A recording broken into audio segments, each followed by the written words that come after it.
வணக்கம் ஃப்ரெண்ட்ஸ், இன்றைக்கி நம்ம சேனலில் என்ன ரெசிபி பார்க்க போகிறோன்னா குலோப் ஜாம் மிக்ஸ் இல்லாமல் குலோப் ஜாம் எப்படி செய்கிறது வாங்க பார்க்கலாம். அதுக்கு தேவையான பொருள் 1 கப் கோதுமை மாவு, 1 கப் பால் பவுடர், 2 கப் சீனி எடுத்துக்கோங்க, 2 ஸ்பூன் நெய், காய்ச்ச பால், ஏலக்காய் எடுத்துக்கோங்க. வாங்க எப்படி செய்கிறது வீடியோக்குள்ளே போய் பார்க்கலாம்.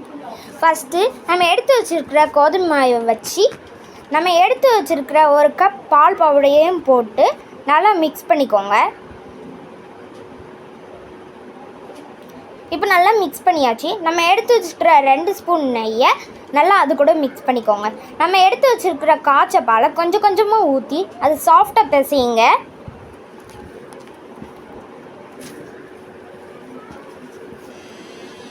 சாஃப்டாக இப்போ பிசைஞ்சு எடுத்து வந்தாச்சு.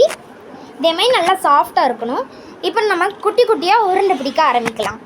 நல்லா ரொம்ப ஹார்டாகவும் பிடிக்காதீங்க, சாஃப்டாக பிடிங்க. அப்போ தான் சாஃப்டான குலோப் ஜாம் கிடைக்கும்.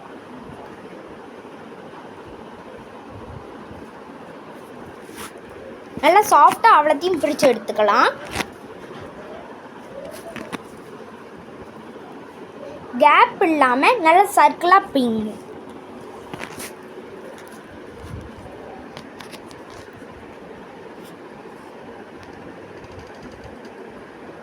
இப்போ நம்ம அவ்வளோத்தையும் பிடிச்சி எடுத்து வந்தாச்சு.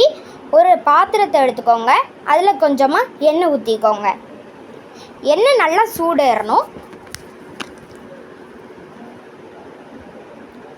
இப்போது எண்ணெய் நல்லா சூடேறிட்டான்னு ஒரு உருண்டையை போட்டு எப்படி சரியாக சூடாக இருக்கான்னு பார்க்கலாம்.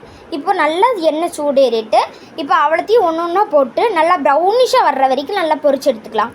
இப்போ நல்லா ப்ரௌனிஷாக வந்துட்டு அதை ஒரு பிளேட்டில் மாற்றிக்கலாம்.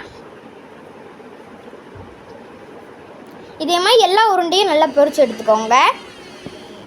இப்போ அது நல்லா பொரிஞ்சிட்டு இருக்கட்டும். இன்னொரு சைடு ஒரு பாத்திரத்தை எடுத்து வச்சு 2 கப் சீனியை போட்டுக்கோங்க. சுகர் சார்ஜ் செய்ய 2 கப் சீனிக்கு 2 கப் தண்ணி ஊற்றிக்கோங்க. 3 ஏலக்காவும் பிச்சு போட்டுக்கோங்க.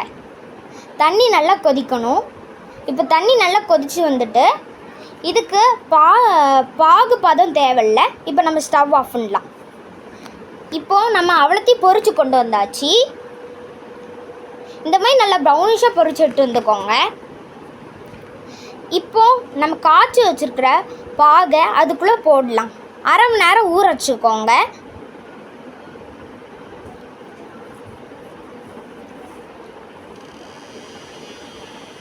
இப்போ அரை மணி நேரம் ஊற வச்சு எடுத்து வந்தாச்சு. இப்போ குலோப் ஜாம் ரெடி. வாங்க டேஸ்ட் பண்ணி பார்க்கலாம். குண்டு குண்டான சாஃப்டான விடுது இல்லாமல் குலோப் ஜாம் ரெடி. இப்போ வாங்க டேஸ்ட் பண்ணி பார்க்கலாம். இந்த வீடியோ உங்களுக்கு பிடிச்சிருந்தா லைக் பண்ணுங்கள், ஷேர் பண்ணுங்கள்.